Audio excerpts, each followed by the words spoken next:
রাজধানীতে fighter jet বিধ্বস্ত। রাজধানীর উত্তরায় বিমান বাহিনীর একটি প্রশিক্ষণ বিমান ফাইটার জেট বিধ্বস্ত হয়েছে। সোমবার 21 জুলাই উত্তরা মাইলস্টোন কলেজ প্রাঙ্গণে এই দুর্ঘটনা ঘটে। তুরাগ থানার ডিউটি অফিসার মনিরুল ইসলাম বিষয়টি নিশ্চিত করেছেন।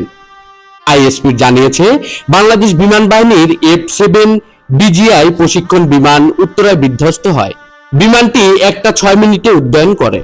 বিমান সূত্রে জানা গিয়েছে, প্রশিক্ষণ বিমানটিতে ছিলেন স্কোয়াড্রন লিডার তৌকির। এতে এখন পর্যন্ত কোনো হতাহতের খবর পাওয়া যায়নি।